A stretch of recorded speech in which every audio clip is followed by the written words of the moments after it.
Good day, everybody. We'll get started in a few minutes. Good to see you.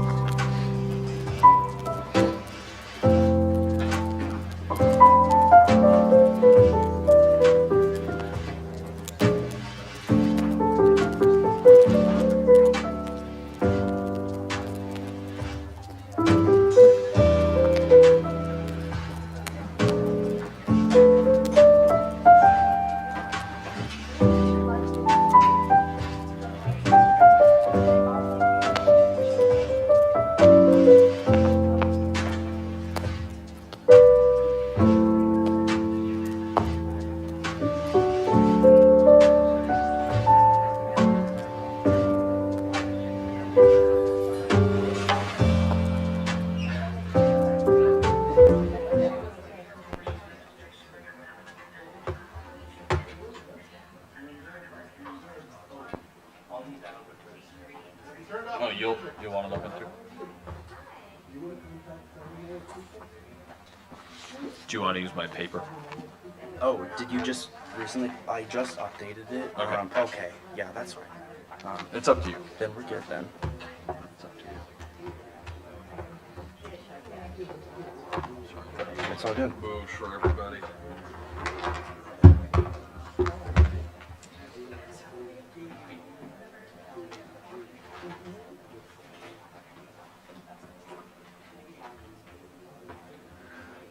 Who here has seen or listened to the Slate Political Gab Fest? Anybody by hand?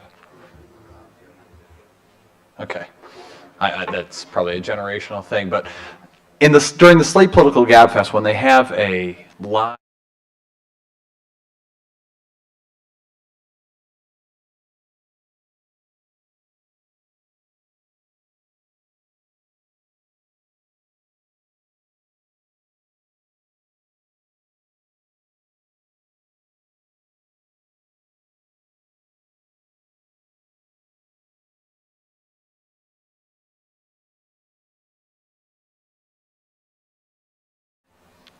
Good afternoon and welcome to the City Club of Eugene's November 17th forum, The Future of Oregon's Education System, A Student's Perspective, live from the campus of the University of Oregon. You guys are very kind. My name is Anthony Kalk and I am City Club's president. It's my pleasure to extend a warm welcome to our speakers and to all of you joining us in person, online, and over the radio. For 3 decades, the City Club of Eugene has remained dedicated to its founding mission, to build community vision through open inquiry. In accordance with our mission and purpose, we hope to connect people throughout our community and across generations, identities, experiences, and perspectives. You are invited this week and every week to join us in this effort, to share your wisdom, learn something new, and take active steps to make a difference in this city and region we all love. Of course, we cannot do this work alone, so I want to send a special thank you to our Platinum, Community, and Diamond sponsors. The Eugene Area Chamber of Commerce, serving as a catalytic leader in creating a vibrant and diverse economy that drives economic opportunity and well-being. Kaiser Permanente, which exists to provide high-quality, affordable healthcare services and to improve the health of our members and the communities we serve. More information at www.kp.org. The University of Oregon has helped Oregonians question critically, think logically, reason effectively, communicate clearly, act creatively, and live ethically since 1876, and you're going to have some students who show you all of those things today. Get more information at uoregon.edu. Peace Health has been proud to serve Eugene, Lane County, and beyond as your hometown healthcare provider for more than 80 years. The Peace Health mission is to keep you and your family healthy. Learn more at peacehealth.org. Lane Community College transforms lives through learning. LCC provides comprehensive, accessible, high-quality educational opportunities that promote student success. For more information, visit lanecc.edu. The AARP of Oregon is a trusted and positive force for social change, using the experience and leadership of volunteer members to benefit all Oregonians as we age. More information at states.aarp.org/Oregon. And thank you as well to the City of Eugene and Lane County for their support. A special thank you today to the Holden Center for Leadership and Community Engagement here at the UO for co-sponsoring this event. The Holden Center provides programs and resources to help UO students develop their leadership skills in order to effect positive change and actively engage and care for their communities. And indeed, in many ways, the City Club of Eugene and Holden Center have shared goals, and we hope through this partnership we will help bridge the connection between students and the community as a whole. Now, whether you're joining us for the first time or you're a longtime listener, I invite you to support our work as well by becoming an individual member, a business or community sponsor, or simply to suggest an idea for an upcoming program. You can do all of these things and more at cityclubofeugene.org. Your support and encouragement make these community conversations possible. And with that, I'm proud to hand over the microphone to the coordinator of today's event, UO student and City Club intern, Evan Tucker. Evan. Hello, everyone. My name is Evan Tucker, and I'm the Fall 2023 intern for the City Club of Eugene, as well as the Civic Engagement Program Assistant at the Holden Center for Leadership and Community Engagement at the University of Oregon. As well, I'm the program coordinator for this event. In recent years, lawmakers in Salem have considered and enacted several major education policies affecting students from across Oregon, from a gross receipts tax to fund K-12 education to the creation and/or expansion of financial aid programs for higher education. Of course, while the folks most affected by these policies are young people themselves, we all too often do not seek out or pay heed to their voices. Today, the City Club, along with the Holden Center for Leadership and Community Engagement, have pulled 5 student representatives with a diverse set of political beliefs to share their perspectives on education policy in Oregon, and more specifically, in higher education.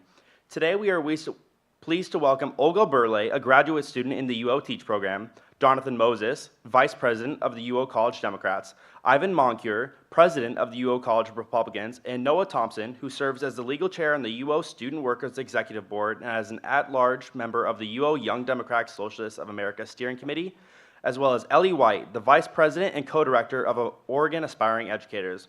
Before we begin, we would like to acknowledge that the identities of our speakers with us today do not represent that of the university's diverse student body and only speak for themselves as individuals and not any specific group or organizations they are associated with. And please join me in welcoming our panelists. We'll begin with Ivan Moncure, President of the UO College Republicans.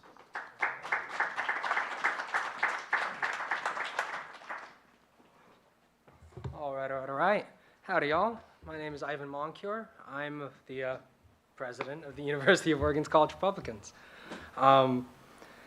I wanted to first just thank the City Club of Eugene for giving us the opportunity to talk here, to present to everybody our various opinions and to get an opportunity to hear people's various opinions. I really think more engagement between the various, especially politically engaged clubs on campus, really would be valuable. There's a lot of good discussion to be had. Regardless, I really wanted to talk today about educational standards, about how and why we, assert essentially certain, whether they be standardized tests or GPA requirements or. Get a little closer to the microphone. Oh, so sorry. My apologies. My apologies. I'm not very used to speaking on the microphone. Forgive me. Can you guys hear me better now? Okay, wonderful. So, anyways, I just wanted to speak today about educational standards and about the ways in which we evaluate both students, teachers, and educational options as a whole. It's no secret today that university attendance nationally has been decreasing somewhat in 2021, probably largely as a result of the pandemic, but also as a result of economic concerns, some downstream of the pandemic, some not. College, not attendance, but application rates were down some 19.3% year over year, while at the same time, trade schools and a variety of alternatives that I had written down here, and I'm blanking on a little bit, saw substantial increases. Culinary schools saw a 12.3% increase year over year in attendance during the pandemic. Construction schools saw 19.5% increase year over year in attendance. We're seeing university has become, as time has gone on, more and more a tool both for economic and personal advancement, so much as it is for education. Which is a good thing. It has always served that purpose to some degree, right, to enable people to be prepared for the world. But at the same time, this commodification of education has led us to a point where higher education is a barrier to substantial economic developments, right? Like the average person with a college degree makes $30,000 a year more than the average person without a college degree, right? And that compounds year over your life. So the sooner you get a degree, the more money you're likely to be making in the long term. So accessibility is a really high virtue in education, obviously, but also I think as education becomes commodified, there becomes more and more of a focus on the economic utility of any given degree, right? You get more and more people going for, business, economics, STEM fields, and I went in for STEM fields. I think STEM fields are very valuable. I think economic degrees of all forms are very valuable. You'll get a pretty wide range of opinions on the value of, say, an economics degree if you ask everybody up here about that. But I think all those have value. I'm not trying to diminish that, but I am trying to,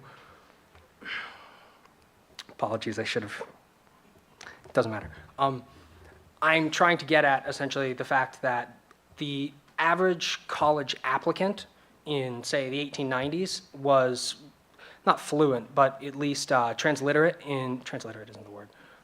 They could transliterate Greek and Latin with proper conjugation. There was a higher standard for mathematics for graduation, all sorts of things. Planar geometry and trigonometry were expected for college admissions at many schools across the country in the past. And we've gotten to a point now where obviously we can't expect that. We want a much larger percentage of the population to be educated, and it is unrealistic to ask that people from all walks of life and all origins who have a variety of conditions to meet and to satisfy to learn all those same things in the same amount of time, essentially. Some people have greater demands. The number one reason people drop out of college is financial concerns, and the second is family commitments, right? So some people aren't going to be capable, not capable mental, but they won't be enabled to, say, master planar geometry before entering college, right? And so I'm going to loop this back around. There's a bill that's currently, it just passed, or it didn't just pass, Senate Bill 744 in the state of Oregon, essentially removed standardized testing requirements for graduation for high school graduates. Now, the goal of this bill, as I understand it, is to replace these with a more holistic system by which you follow, essentially class performance and teacher reviews. I've talked to some people about this who suggest, if you get into the statistics of it, there's a lot of criticism for standardized testing, these tests designed to tell you whether or not people meet certain minimum standards in math, English, science, et cetera. And the criticism for those is robust. There's good data to show that GPA is a better predictor of college success and future economic success than standardized test scores are, and so the argument could be that standardized test scores aren't useful. Now, it's worth noting that the actual overlap in population who fails below minimum requirements for standardized testing and also has a high enough GPA to graduate is relatively small, but they do exist, and they obviously should be addressed. I think it might be worthwhile to even consider a multitude of graduation requirement options, essentially, like split it, allow testing. I mean, obviously we already do through options like GED. Apologies, this is a bit rambling. It's less concise than I intended. Essentially, we're looking at a period where college is becoming, the information within is becoming more readily accessible. The internet began this, the rise of large language models and things is extending this. Education is going to change substantially in the next probably 10 to 50 years. We're going to see radical overhauls in the way that we teach people because the utilities we have available to teach people and to disseminate information have metamorphosized in the last century, right?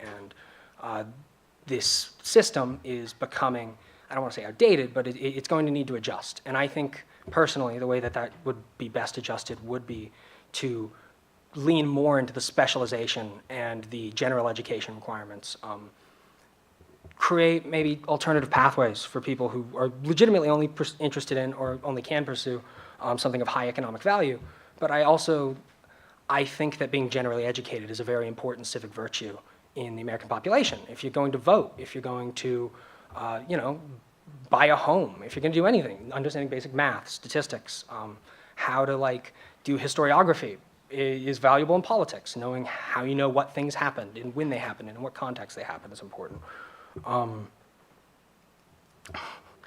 So overall, I think that embracing a diversity of ways of measuring, essentially aptitude for entering college is valuable. It's a worthwhile pursuit. However, the elimination of standardized testing, I think, is an overstep, essentially. And more, I believe that there is substantial reason to believe that what college is will transform radically. And we may have an opportunity here to decide what it's going to be, whether it will be a tool for purely economic development or whether it will be something that also holds up knowledge of, whether it be Greco-Roman history, the history of American civics, or obviously American history is already covered. Not exactly thoroughly, but substantially, you might say. But world history and more historiography, blah, blah. We talked about all these things. I think the general education requirements in schools, as general education becomes more available, they should become more stringent, not less, as an adjustment. And that will necessarily make college not less accessible, but at least a more a harder to surmount process, right? If universities have higher standards, if you have to be able to conjugate Greek and Latin, you have to be able to do trigonometry, you have to be able to planar geometry. I really think basic calculus would be really useful, understanding limits and derivatives. There's a lot of these things. If you're gonna have to understand this to graduate, that will, make it harder to graduate. People are gonna have to spend more time in college. People are going to have to be, they're gonna have to spend maybe more money, right? So we might wanna focus on doing things that reduce tuition costs, reducing amenities for students and things of that nature, although that's unpopular. But regardless, I think just fundamentally that as education progresses and more specialist technician-oriented fields develop alternative modes for certification and things, we're going to see the purpose of university education take on a more pure form of what it was, which is to be holistically educated in a wide variety of fields and to be very knowledgeable on history, on civics, on historiography, on political theory, on a huge variety of topics. And if we're going to prepare people for that, I think we should try and push that backwards even. We should really have place a high value on education. Obviously, there's budget things you can do there. You can pay people more. But also, I think we need to take a long look at, how we incentivize education systems and more how we structure them, how we certify people. I think more and more alternatives are going to pop up, and that's probably a good thing. But we should make sure that university education for what it is isn't eroded into just one of many options in the pursuit of a job, essentially. Because it is more than that. It is an opportunity to develop as a human being and to learn extensively about the world. And obviously all forms of education are that. I don't mean to undermine anything else. This is something special, right? And it was founded for a special reason. And overall, I just think, I'm talking in circles, my apologies. I talked through a few things and skimmed a few things a little bit faster than I rehearsed. Thanks, appreciate it. By and large, I think a focus on all sorts of things, right? I considered putting up on slides the Harvard admissions test from 1899, which went around as sort of a meme recently. I wanted to find the University of Oregon standards for admission, but information requests take a while, so I wasn't able to. It was a whole thing. But if you look at Harvard, and I think there's one other I got from Boston, essentially, they required not only a knowledge of Latin and Greek conjugation, you had to know, hey, is France larger or smaller than Transalpine Gaul? Where is the basin of the Euphrates? What is... No,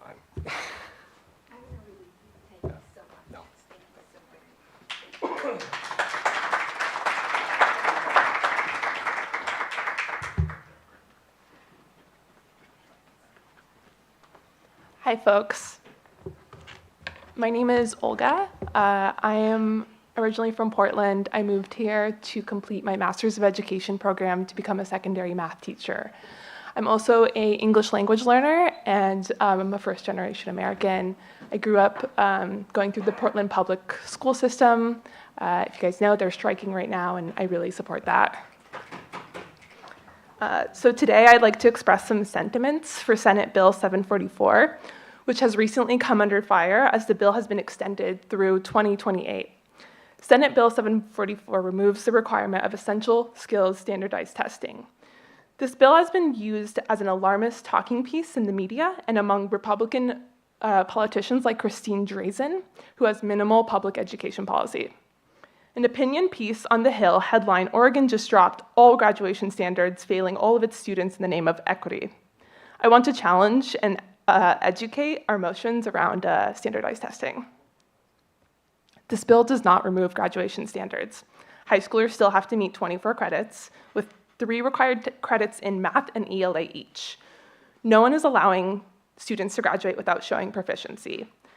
I could go endlessly into the studies that show that standardized testing only works for a minority, but I find, lost my spot.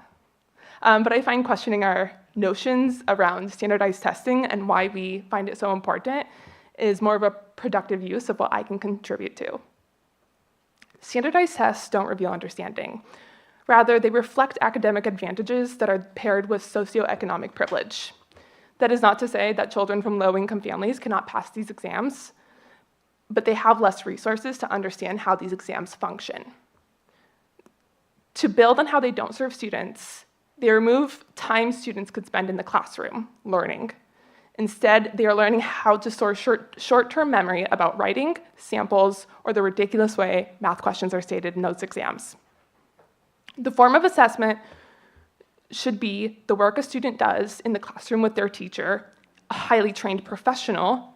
And as a secondary math teacher, I understand the need for rigorous and challenging assessment, but I don't find standardized testing comes to these assessments with a student-centered approach.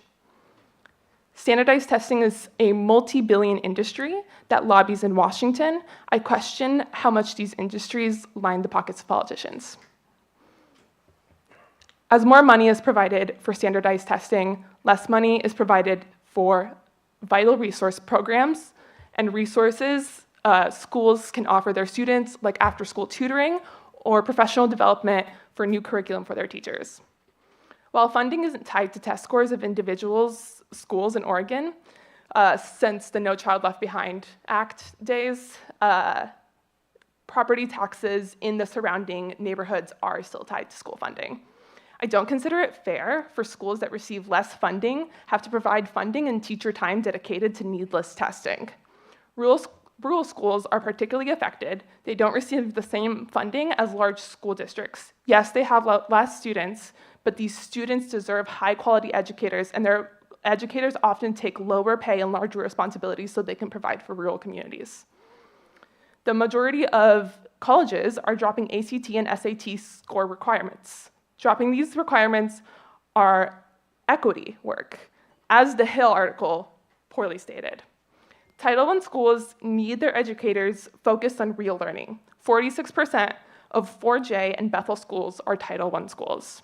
As someone who is currently in the classroom and was in the classroom pre-pandemic, students lost ground on education, we know that for sure.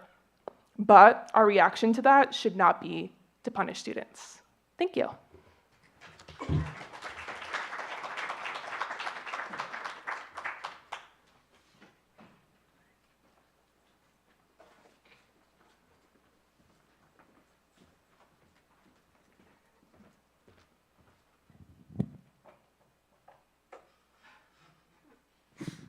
Thank you.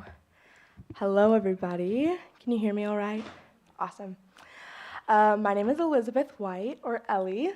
I'm a grad student in our UO Teach program here. It's a master's program, and I'm studying elementary education. I'm currently student teaching in a 5th grade classroom in our Bethel School District here locally. I'm also teaching K4 PE part-time, and I'm here speaking as a member of our UO Aspiring Educators, which is a chapter of our Oregon and National Education Associations, which are our Oregon and National Teachers Unions. I'm going to be focusing on K-12 ed policy and the policies affecting us, just because that's the system that I'm currently operating in and under. Our field has been turned on its head post-COVID. I'm sure you've all heard the stories. And the issues that we are seeing aren't new, but they are escalated. And I think our eyes are more attuned to them now. I want to make it clear before I really dive into these policies that our students are good students, all of them. They all have inner genius, and they all have the ability to be excellent. excellent, there is nothing wrong with them. But there are a lot of things wrong with this system that they are being required to be in. I'm going to start with touching on OR House Bill 3198, which passed earlier this year and gives funding for Oregon's Early Literacy Success Initiative. This initiative includes early literacy success tribal grants, community grants, school district grants, and the implementation of the Birth Through 5 Literacy Plan. These grants will be used to expand literacy programs by providing research-aligned training and curriculum, encouraging family engagement, and providing high-dosage tutoring. They also provide professional development and extended learning programs. Right now in schools, we're seeing an overwhelming number of students who aren't able to read. It can be tough to see how many of our students are struggling in that area. And again, that is something that has been exacerbated by COVID. Not only do students need to be to read successful, like we read every day, right? It is a required skill, but the consequences of illiteracy are detrimental. There's something that we refer to in our field as the school-to-prison pipeline, which is the way that our education system pushes students into incarceration, specifically our students of color and our students with disabilities. Inmates in America's prisons are disproportionately impacted by low literacy rates due to a lack of support in our public schools. Over 70% of inmates in our prisons can't read above a 4th grade level, and 85% of our juveniles interacting with the juvenile court system have critically low literacy levels. Low levels of literacy push students to drop out, and students who drop out are more likely to be incarcerated. And the students aren't the ones to blame. It's our schools that are failing them. So this bill is really important because it's supporting literacy, and literacy can be used as a tool of both liberation and oppression. So I'm really excited to see how this is going to play out in the long run to support our students and our kiddos. The second policy I want to look at is SB 283, which was also passed this year, big year for ed bills, and it has a lot of things. The first thing is it gives funding for school districts to train staff in nonviolent crisis de-escalation, which we really need in our spaces. Again, we're seeing an escalation of problems, and a lot of those are really high behaviors in our students. And responding to those escalations with violence is traumatic, it disrupts the learning in our classrooms, and it harms our communities. And I think that that piece of this bill is absolutely critical to righting some of the things that we're seeing. It also creates a task force to work on educator salaries, and they're going to look at salaries across the state and make recommendations regarding pay for both student teachers and educators. This is where I'm putting my union hat on. Teachers' working conditions are students' learning conditions. The demands placed on teachers are insane, and student teachers aren't paid at all. As we're going through our grad program, both Olga and I, we're spending an increasing amount of time in the classroom, and in the spring we'll be there full time, and we're paying to be there. This inequity directly impacts the accessibility and diversity of our educator workforce.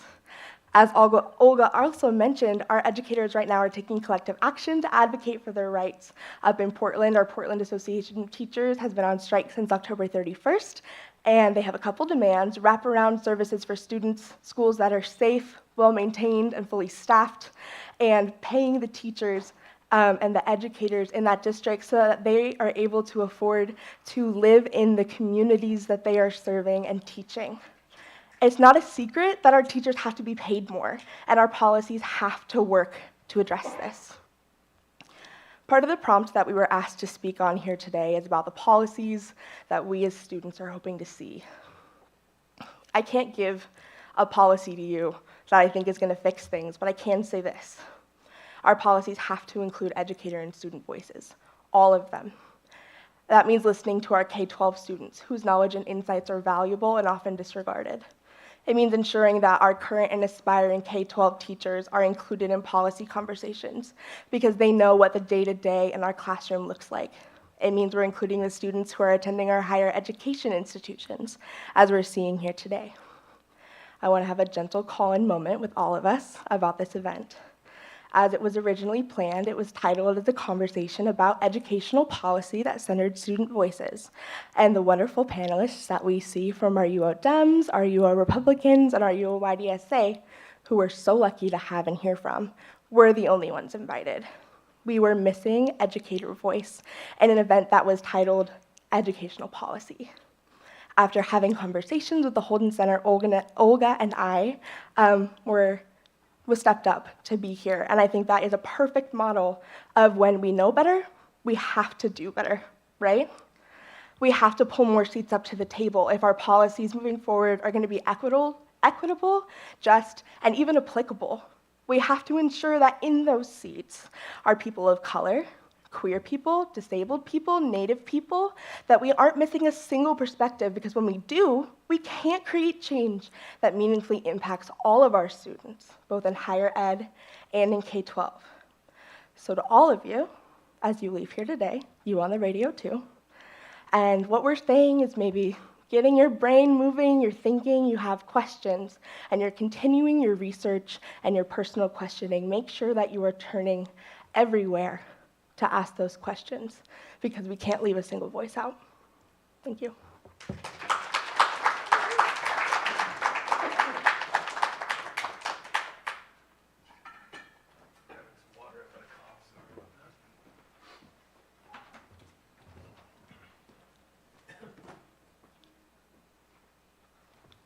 Oh, yeah. The constant struggle. There we go. Oh, you're good. I don't want to reiterate too much about some of the things that have been said, and I was encouraged to be concise, so I'm going to try to circumscribe my introduction here a little bit, besides just thanking City Club Eugene and the Holden Center for putting this together. But I did actually also want to thank Ivan for going first, but also for having the courage to believe that his views and perspectives that he's representing are welcome in an institution, a city, and a state where the politics tend to trend a bit more to the left. I've never had the opportunity to participate in an event like this in, say, Texas. I'm not sure how I would respond to that invitation, and I just want to acknowledge that because I do think all perspectives, as you were saying, are valid and important. Whatever use it is to find out about our strong disagreements in a panel like this, or surprisingly similar beliefs, we definitely can't explore the value of that without having the opportunity to hear those things in the first place.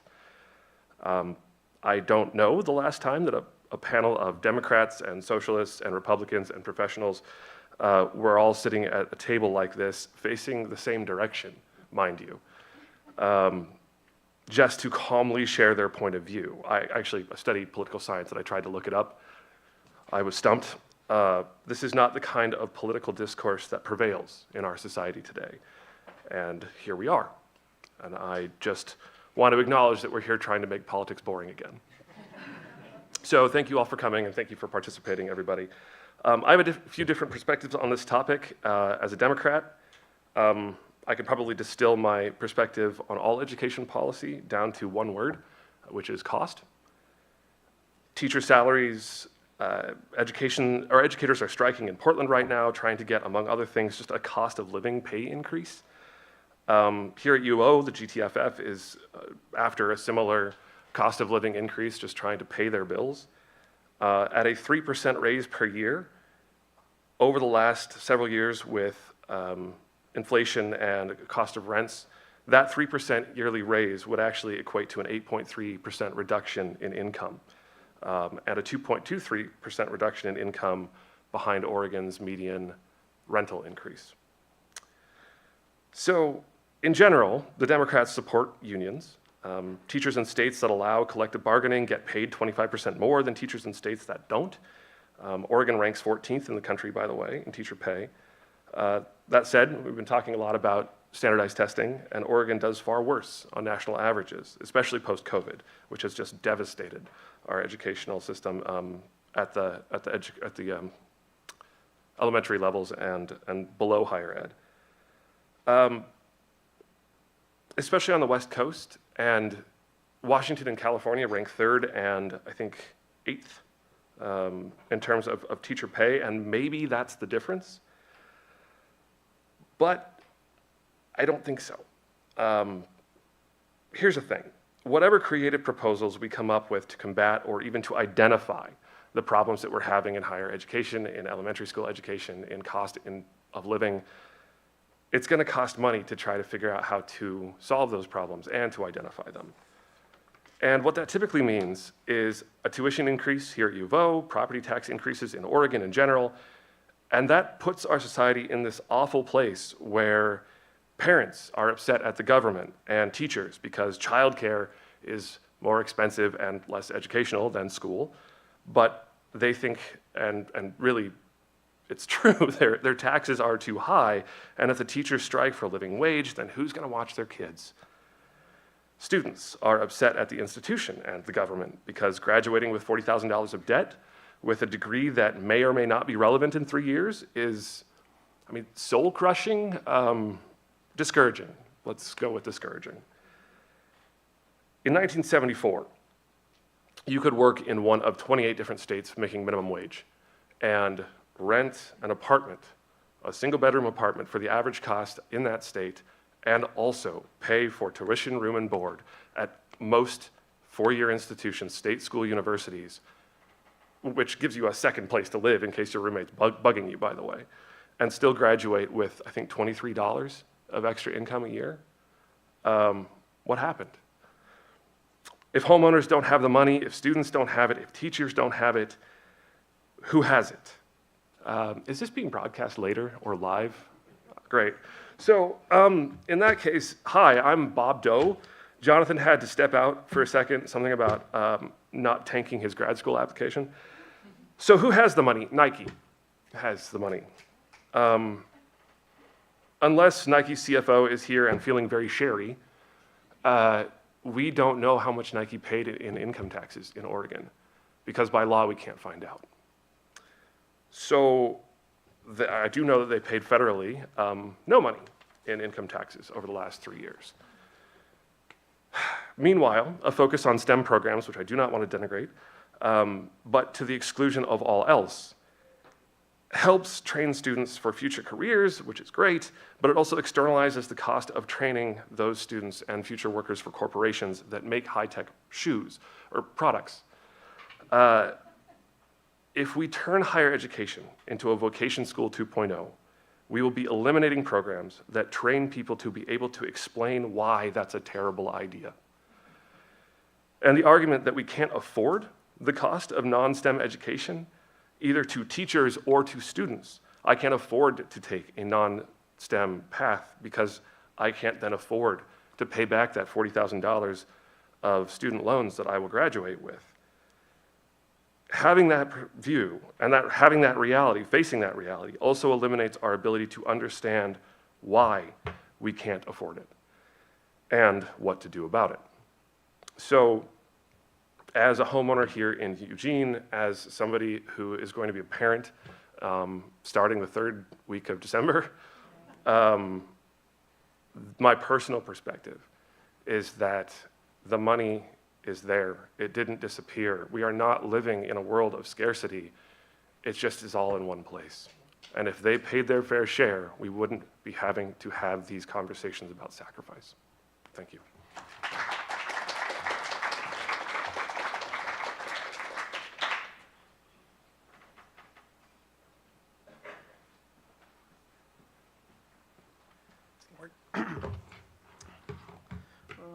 Is there a watch up here? Yeah, ignore it. Great.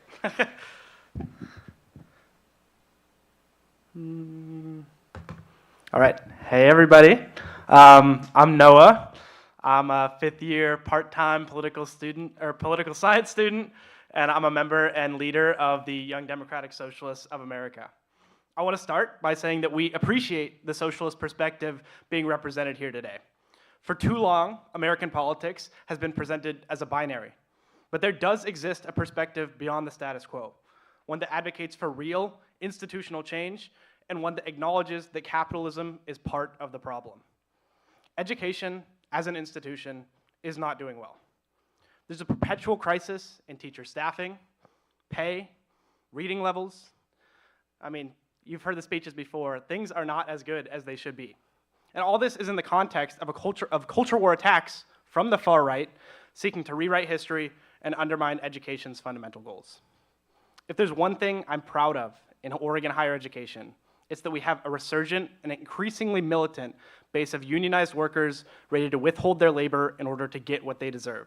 But the fact that workers have to fight so hard in the first place is indicative of the wider problem in education across the country. Education workers are treated poorly and compensated unjustly. I don't know if you've heard, But right now, Portland teachers are on strike. On campus, the GEs, the Graduate Teaching Fellows Federation, are very near strike. SEIU is bargaining for better wages for classified staff while also fighting to protect their benefits from university administrators who want to lower their bottom line at the expense of workers' well-being. And here on campus, UO student workers voted 1,055 to 30 to form the first wall-to-wall undergraduate student worker union at a public university in the nation.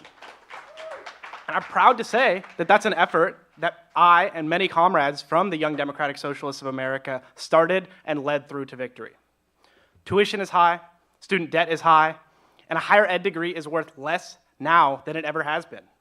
How many students in this room are confident that they'll own a home, that they can support a family coming out of college? It's not the case anymore. And it's no better at the state and local level. US News ranks Oregon number 39 in education among all states.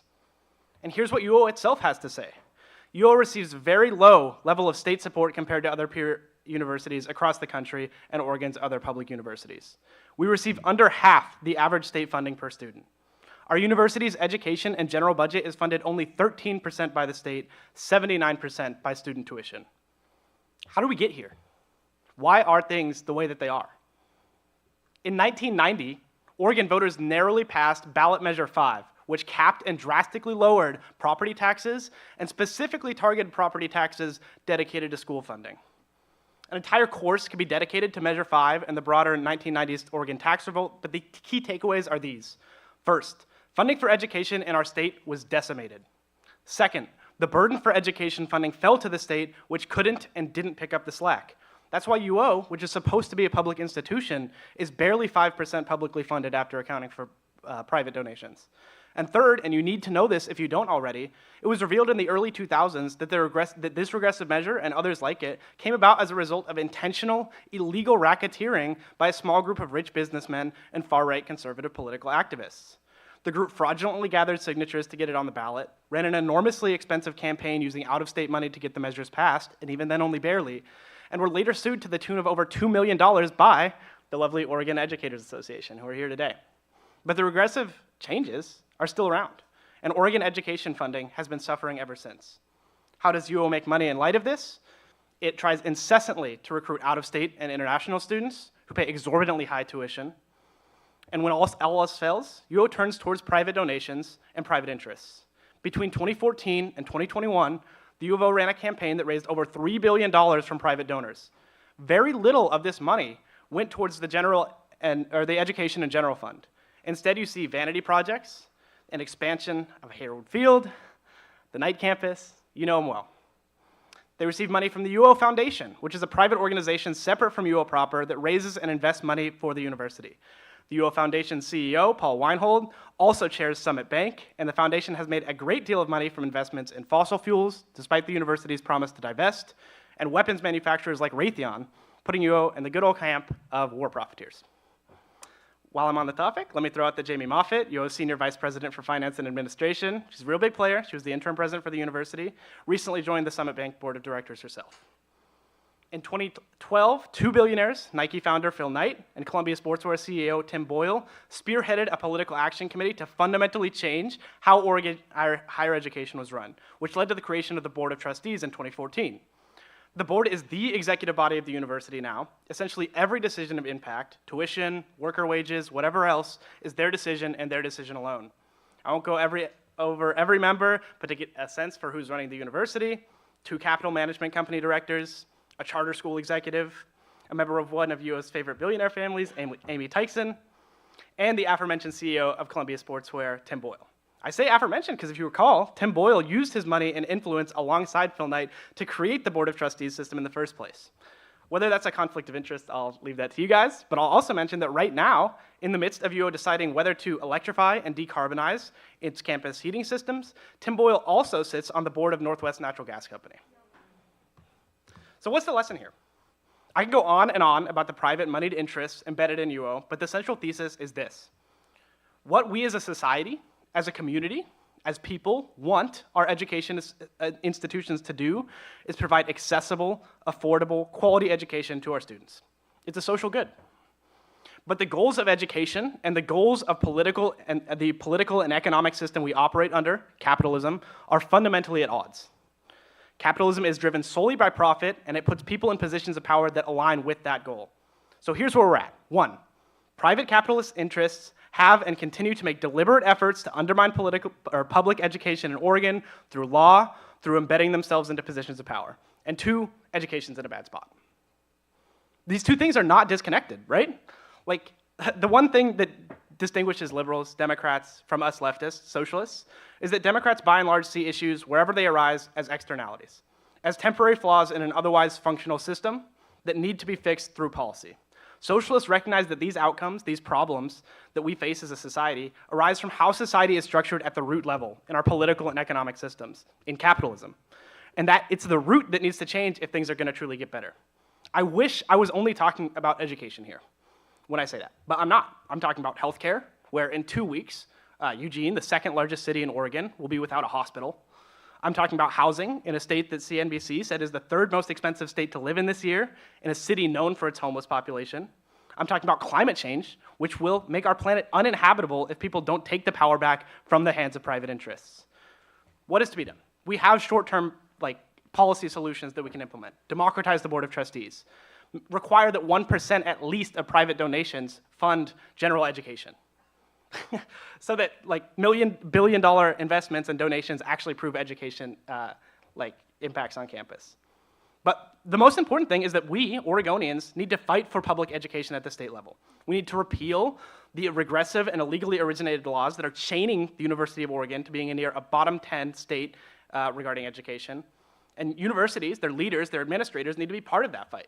Stop turning to tuition increases. Stop turning to out-of-state and international students. Stop turning to private interests that betray our public promise.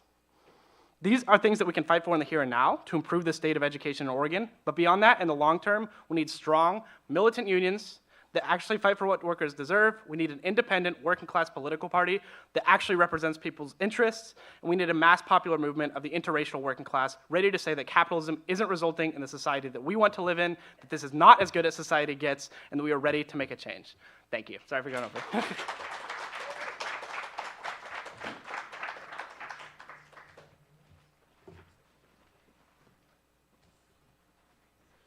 Thank you all so much. We'll begin question and answers in just a moment, but first I'd like to thank the business and in-kind sponsors whose support helped to make City Club possible.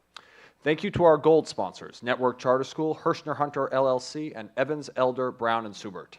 Thank you also to our in-kind sponsors, KRVM 91.9 Radio, Alpha IT, Dotson's Photography, the Ninkazi Better Living Room, and Claim 52. Also, a special thank you to our award-winning public radio station, KLCC FM 89.7, for airing City Club programs Monday nights at 7 p.m. For those of you listening at home right now, your household is one of several thousand tuning into City Club on KLCC, and we love that you are here. You can also find all recent City Club programs archived on KLCC, as well as on our YouTube channel and as podcasts. We'll take a brief break before returning for the last part of our program with our speakers. Thank you very much.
All good back there?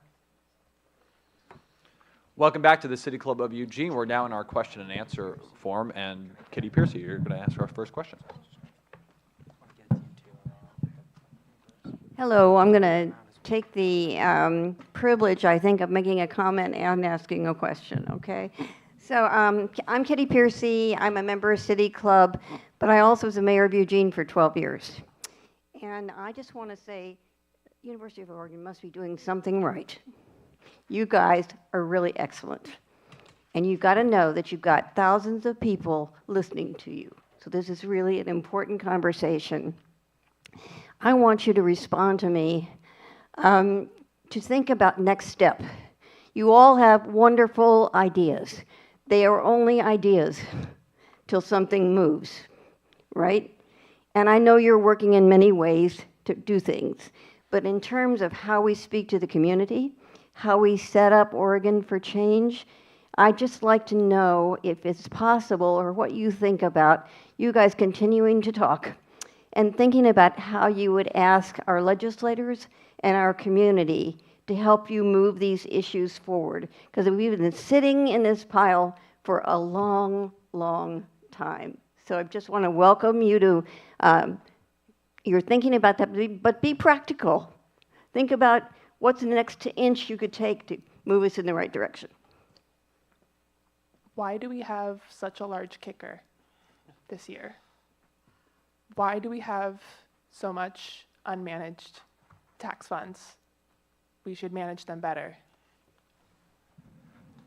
Yeah, I'll just say that building organization and building structures and getting people to act collectively together is an incredibly important part of that. It's why, as socialists, we worked to help unionize undergraduate students to build that base on campus.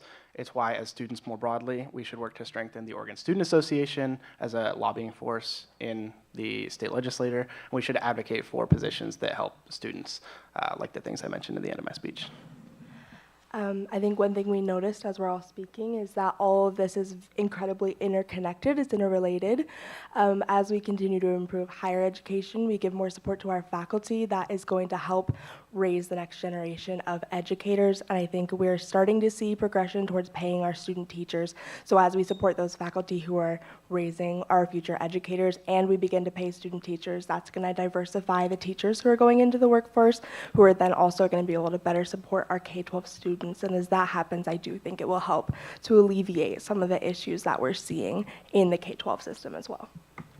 I think legislators tend to respond the most to the people in their own district who elect them, right? So if you really have strong goals in legislation around education, you should probably aim for the areas in Oregon that are currently underserviced educationally and have elected representatives, who aren't currently meeting what you think their needs would be. If you could get those communities and you could actively encourage them to participate, you would probably see substantial improvement because everyone is incentivized to invest in the education of their children, whether that be through a socialist perspective or otherwise.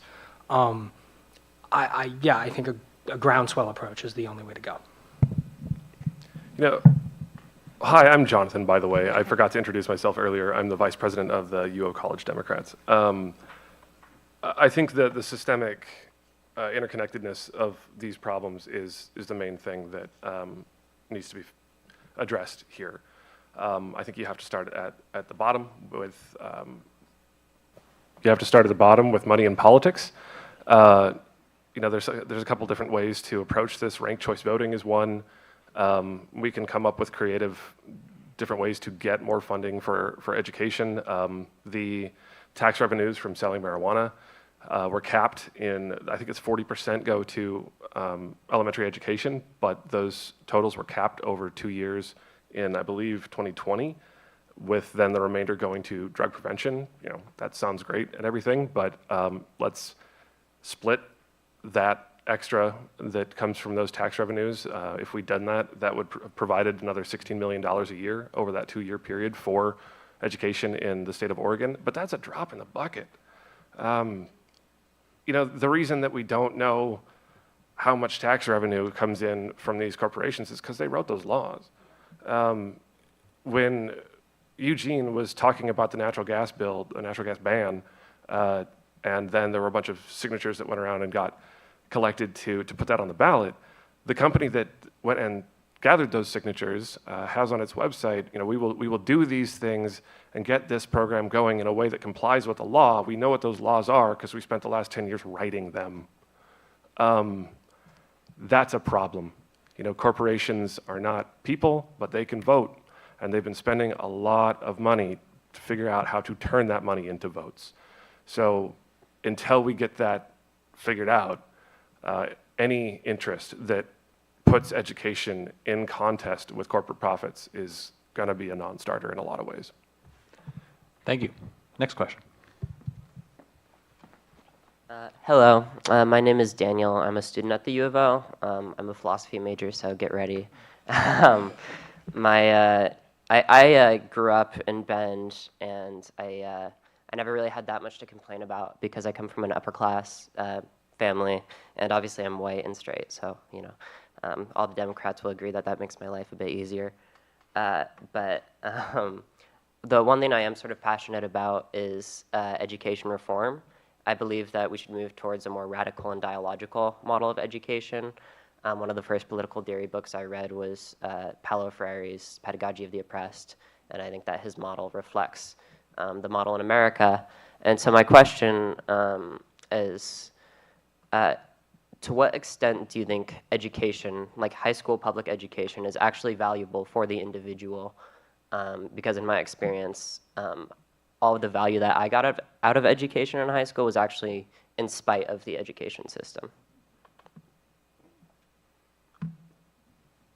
I'll say, I generally agree that the high school education system is largely rote in the sense that, it teaches you how to memorize things and apply certain facts that you're not going to remember long term. I do believe there are some valuable research skills that people tend to pick up in high school. There are some critical thinking skills that they exemplify, but it is definitely true that the high school system and a lot of lower school systems can, to a lot of people, feel like they're full of busy work and like they're teaching you a lot more about facts and figures than about understanding the world. At the same time, your suggestion specifically as to the, I'm sorry, I'm not going to go too far into that No comment on the Pedagogy of the Oppressed, interesting book. But I think that ideological diversity is very important in the school context. And I wouldn't want education to be filtered through a single ideological perspective. So in the big picture, I believe in ungrading. I believe in just pass, no pass as grades for students. I also, for secondary students, but I also do believe that secondary school could use a complete restructure. I'm a secondary math educator. I work with, algebra students, and I work with calculus students. I have a controversial math educator opinion that I don't think everyone needs to take calculus, and I don't think it's really that important. And so I think it should be a good track for people who want to go in that direction. Oregon, I think this is the second year, it's bringing in the 2+1 model for mathematics education. So it lets children kind of choose the direction that they want to do their mathematics education. And so the electives, and they can take electives that the school offers. They can go down a statistics route. I know a school that has construction math as one of their options. So I think there does need to be more diverse course options. I think about Benson Polytechnical School in Portland a lot. It's really focused on technical programs and getting students started on that. My older brother went through their night school program and learned how to weld, and that, was a career for him. So I do believe way more in just students being able to choose what they study. I do think they still need requirements in math, ELA, social studies. Really quickly, historically looking at our education system, it has been built to exclude, and it has been built to grow people who will become good workers in many cases. And we do need to move away from that, because when we have that one size fits all, where we're talking about the commodification of education, we have students who move through and grow in spite of their education system. And so just as Olga was talking about, I do think moving towards that differentiation is absolutely essential, because we're having students who are falling through. That has to change. And I do think Olga, brought that great point, because it was designed that way, and we have to undesign it. I just have one follow-up, and then I'll sit down if that's okay. With the coming generations, obviously phones and everything are much more, prevalent. There are these jokes about like iPad babies who like struggle to read and write because it's true there are some parts of Generation Alpha who actually struggle with reading and comprehension coming out of middle school, partially due to COVID, but also partially due to the increase in technology. And my final question is just, with phones and with students new generation that's going to have access to, the universal library of knowledge, as we all do now, do you think the education system is even valid, considering that it doesn't necessarily, since that all of that information is accessible at a mass level? Thank you. In my experience with secondary children is that they don't want to have that relationship with technology in their phones. I work in the school district I'm in. They have a pretty strict phone policy, but the thing is, it doesn't have to be heavily enforced. The kids are, I feel like they don't want to be part of this like too much information thing going on with technology. I also think that the education system is important to funnel information, because, you can read about Fourier-Laplace transforms on Wikipedia, but how would you ever know how to apply that in an electrical engineering place? So I think one of the things that this gets to is that in a world where any answer is available immediately, questions start to matter. And it's very difficult to know what question to ask without contextual information. And so that ubiquity of information is an amazingly powerful tool, but if you don't know how to use that, what use is it? It's just kind of this annoying thing that sits there being potential. One of the things that is sort of vexing for me is that we don't have these conversations at a national level because of kind of the division and balkanization of higher education, or education systems in general in this country, which goes back to, frankly, Millie Rutherford and the Lost Cause movement from like 1910, trying to teach kids in the South about why the Civil War was fine. Why it was economic issues, why it wasn't about slavery, and the takeover of those groups by infiltrating school boards and making sure that states didn't have oversight over their education systems, making sure that we didn't have national standardized curriculum, has been devastating, I think. And it's one of those through lines in history that you don't know about unless you kind of get that broader contextual education. And there's so many things that continue to affect us today that are like that in our society.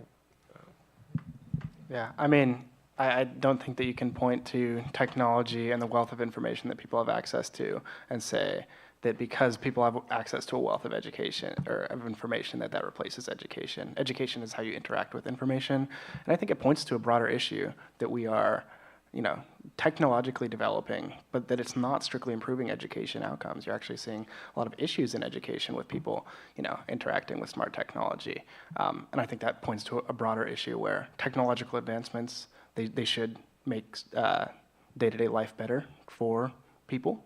And that isn't always the case. You can point to 60% increases in productivity over the past 50, 60 years of workers, and only 20% increase in wages. There's a disconnect there with what technology is doing for us as a society versus what it's doing for us as individuals and who it's actually serving.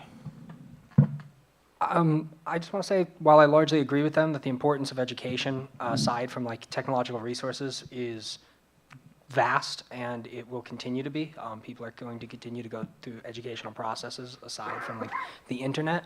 I do want to acknowledge how substantially education is probably going to be changing in the coming like century, because we have figured out how to effectively mathematically model human speech recently. And that's a huge change. It's a huge transformation to the way we disseminate information. And we're only just now beginning to see what that's really going to look like long term in the form of like live translation on video calls and the form of digital tutors and the form of a million other things. This technology will advance, and while the education system and participation with other human beings will always be valuable, I do believe large segments of what is now currently paid for education could be made free and widely accessible, and probably will be. Final question for Mary. It's not really a question. Although really the question is, could we please continue this conversation in a less constrained format? So Mary Layton, PhD, University of Oregon, teaching curriculum and instruction, started teaching in Chicago Public Schools as a union teacher in 1969. And I can tell you, this country's system of public education has improved immensely since 1969. I used to do policy research all over the country. Teachers and school districts are working miracles to give voice to all kinds of people, not just Republicans. I agree, actually. John Cardinal Newman said a very smart thing. The purpose of a university is to make us more truly human. It is not good at job training. So I'm a little disappointed you sound so cynical. You need to read education history, I think, to see how bad it was.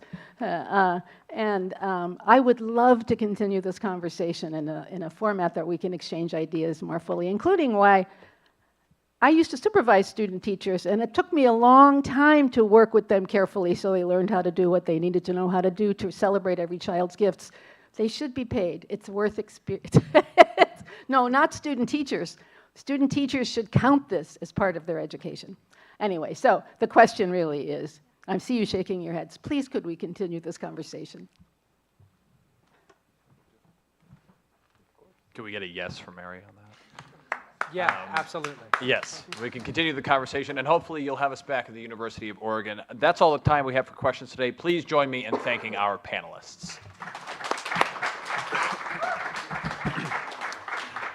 This has been our November 17th conversation at the City Club of Eugene. We are off next week for Thanksgiving, but we're once again on the road Friday, December 1st, when we'll be broadcasting from Willamette High School in the heart of Eugene's Bethel neighborhood to talk about that great community and the big plans for its future. Hope to see you there. Until then, have a happy and blessed Thanksgiving. Happy Thanksgiving.